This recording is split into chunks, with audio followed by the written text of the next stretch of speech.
Opinion and order denying temporary restraining order. Mary K. Lycosil, United States District Judge. The request by Manhattan District Attorney Alvin L. Bragg Jr. for a temporary restraining order enjoining enforcement of the subpoena issued to Mark F. Pomerantz by the Committee on the Judiciary of the United States House of Representatives, chaired by Congressman Jim Jordan, is denied. The subpoena was issued with a, quote, valid legislative purpose, close quote, in connection with the, quote, broad and indispensable, close quote, congressional power to, quote, conduct investigations, close quote. It is not the role of the federal judiciary to dictate what legislation Congress may consider or how it should conduct its deliberations in that connection. Mr. Pomerantz must appear for the congressional deposition. No one is above the law. Background. On April 6, 2023, the Committee on the Judiciary of the United States House of Representatives, the committee, issued a subpoena directing Mark F. Pomerantz, a former pro bono employee of the Office of the District Attorney for New York County, to appear on April 20, 2023, quote, to testify at a deposition touching matters of inquiry committed to the committee. The subpoena does not request that Pomerantz produce any documents. The subpoena was accompanied by a letter from the chairman of the committee, Jim Jordan. The letter requests Pomerantz's appearance due to his unique role as a special assistant district attorney leading the investigation into President Trump's finances. It further explains that Pomerantz has already discussed many of the topics relevant to the committee's oversight in a book that Pomerantz wrote and published in February 2023, as well as in several public interviews to promote his book. Jordan notes that the district attorney has acknowledged that it used federal forfeiture funds in its investigations of President Trump.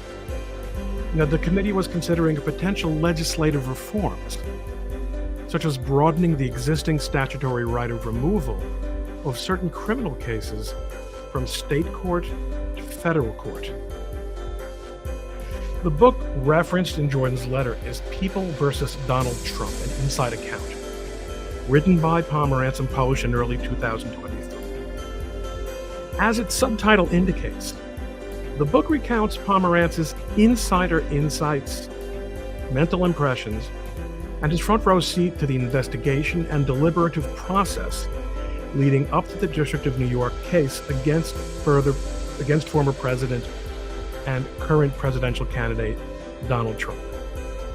Among Pomerantz's observations, bullet point, within the District of New York. I'm saying District of New York, it's actually District Attorney of New York. Perhaps I should be more clear so that it doesn't sound like the federal Southern District of New York, or the Eastern District of New York. Within the Office of the District Attorney of New York, the case against Trump arising out of payment of so-called hush money to Stephanie Clifford was referred to as the, quote, zombie case. The facts surrounding the payments did not amount to much in legal terms. Paying hush money is not a crime under New York state law, even if the payment was made to help an electoral candidate. Creating false business records is only a misdemeanor under New York law. There appeared to be no felony state crime in play. To charge Trump with something other than a misdemeanor, the District Attorney of New York would have to argue that the intent to commit or conceal a federal crime had converted the falsification of the records into a felony. No appellate court in New York had ever upheld or rejected this interpretation of the law. The statutory language under which Trump was charged is, quote, ambiguous. There was a big risk that felony charges would be dismissed before a jury could even consider them. The Trump investigation should have been handled by the U.S. Department of Justice rather than by the Manhattan District Attorney's Office. Federal prosecutors would not have to torture or massage statutory language to charge Trump with a violation. This next bullet point is entirely an emphasized type. Federal prosecutors previously looked into the Clifford hush money payment and did not move forward with the prosecution. There is a statute of limitations issue with the District Attorney of New York case against Trump. Numerous District Attorney of New York prosecutors were skeptical about the prosecution of Trump and referred to internally at the District Attorney of New York as conscientious objectors. The invoices and requests for payment from Michael Cohen in connection with the Clifford payments, in a supposed effort to, quote, camouflage reimbursements, were made throughout 2017 after Trump's inauguration as president. The District Attorney of New York prosecution team discussed Michael Cohen's credibility as being one of the difficulties of the case. At one point, this is also emphasized, at one point, Bragg commented that he could not see a world in which the District Attorney of New York would indict Trump and call Michael Cohen as a prosecution witness. While Pomerantz acknowledged Bragg's right to make prosecutorial decisions, Pomerantz viewed himself as more experienced and qualified than Bragg. Pomerantz makes a point that he was finishing law school when Alvin was a toddler. Pomerantz resigned from his pro bono position at the District Attorney of New York when it became clear to him that President Trump would not be indicted. Pomerantz told the DA that he was responsible for a grave failure of justice because he would not authorize Trump's indictment. Ultimately, in March 2023, Bragg did, of course, indict President Trump, quote, bringing the zombie theory back from the dead once again. End of bullet points. Jordan and the committee first tried to acquire information from Pomerantz and the District Attorney of New York voluntarily. While the District Attorney General Counsel offered to meet and confer with the committee to understand whether it had any legitimate legislative purpose in the requested materials, the District Attorney of New York declined to provide information and instructed Pomerantz not to comply with the committee's requests. On April 11, 2023, Manhattan District Attorney Alvin L. Bragg Jr., one of 5 local district attorneys for the 5 boroughs in the city of New York, filed a 50-page complaint in this court, naming Jordan, the committee, and Pomerantz as defendants. Bragg simultaneously filed a motion brought on by an ex parte order to show cause, seeking a temporary restraining order and a preliminary injunction. 1, enjoining Jordan and the committee from enforcing the subpoena served on Pomerantz, and 2, enjoining Pomerantz from complying with the subpoena. Plaintiff later filed the declaration of Theodore J. Boutros Jr., accompanied by over 60 exhibits. The first 35 pages of the complaint have little to do with the subpoena at issue and are nothing short of a public relations tirade against former president and current presidential candidate Donald Trump. The same is true for the vast majority of the exhibits accompanying the Boutros Declaration. Of note, the complaint acknowledges that the District Attorney of New York used federal forfeiture funds in investigating President Trump and/or the Trump Organization. Moreover, Bragg concedes that the District Attorney of New York was aware that Pomerantz was writing a book about the Trump investigation and asked to review the manuscript pre-publication. At heart, the complaint simply includes two requests for declaratory and injunctive relief directed at the congressional inquiry.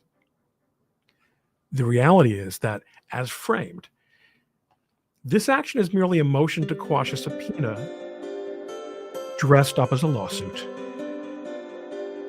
The motion for temporary restraining order was filed without notice to defendants and before defendants were even served with the complaint.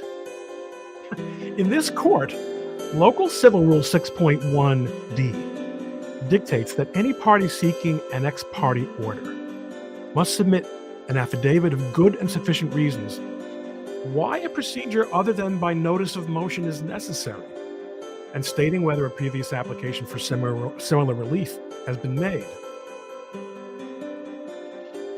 No such affidavit was submitted here.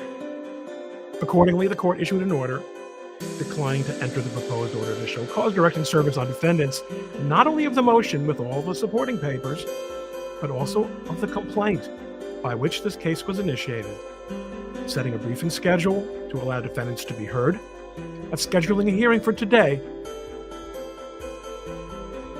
April 19th, 2023, to address the motion for a temporary restraining order.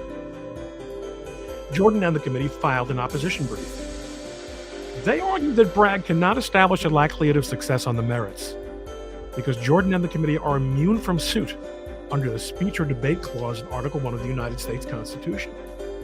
Defendants further argued that the subpoena has at least two valid legislative purposes. First, they contend that the committee is considering the viability of legislation to protect former presidents and presidential candidates from politically motivated prosecutions by local district attorneys, such as by permitting those cases to be removed to federal court out of a concern that such prosecutions could have a profound impact on how the presidents choose to exercise their powers while in office. Second, defendants argued that the committee is permissibly investigating the district attorney of New York's use of federal forfeiture funds in the investigation of President Trump, which could potentially influence the outcome of the 2024 presidential election. Pomerantz filed a response to Bragg's motion. Response in quotes. Pomerantz describes himself as a, quote, nominal defendant. He does not oppose Bragg's motion and instead joins in the request for an injunction. Quoting from his declaration, I have no objection to the motion. I have no objection to the relief that the district attorney has requested. I consent to that relief and indeed urge this court to grant it. It appears that Pomerantz is content to largely allow Bragg to speak for him.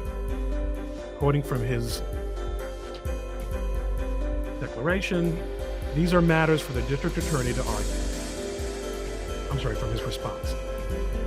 And also, we defer to the papers filed by the district attorney on this motion to articulate why the subpoena threatens New York's sovereign power. Indeed, Bragg's counsel, Theodore J. Boutros Jr., filed a waiver of service on behalf of Pomerantz. The day before the scheduled hearing, Bragg filed an 11th-hour reply brief, not authorized by the court's scheduling order given the compressed time frame in which plaintiff's motion was brought on. The reply largely rehashes the same arguments made in the moving brief, and for the first time addresses the speech or debate clause. The reply brief was accompanied by a supplemental declaration attaching 16 largely irrelevant exhibits, consisting of a hodgepodge of social media postings, news articles, television interviews, pleadings from unrelated lawsuits, and a transcript from the arraignment in the Trump prosecution. The court is in receipt of several unsolicited amicus briefs. An assemblage of former members of Congress, former prosecutors, former government attorneys, and academics filed an amicus brief with the consent of Bragg. Amici argue that the committee lacked authority to issue the subpoena and echo Bragg's refrain of the subpoena will, quote, interfere with an ongoing criminal prosecution brought by a state prosecutor. A separate group of former state and federal prosecutors filed another amicus brief, again with the consent of Bragg. These amici assert that the subpoena seriously challenges the prosecutorial process. Bragg and his two sets of amici attack what they describe as federal interference in his criminal prosecution. There is no question that New York, a sovereign state in our federal system, has authority to enforce its criminal laws through its local prosecutors. The court is mindful of potential federalism concerns. However, the court rejects the premise that the committee's investigation will interfere with the District Attorney of New York's ongoing prosecution. The subpoena of Pomerantz, who was a private citizen and public commentator at the time Bragg indicted Trump, will not prevent or impede the criminal prosecution that is proceeding in New York State Court. End of part 1.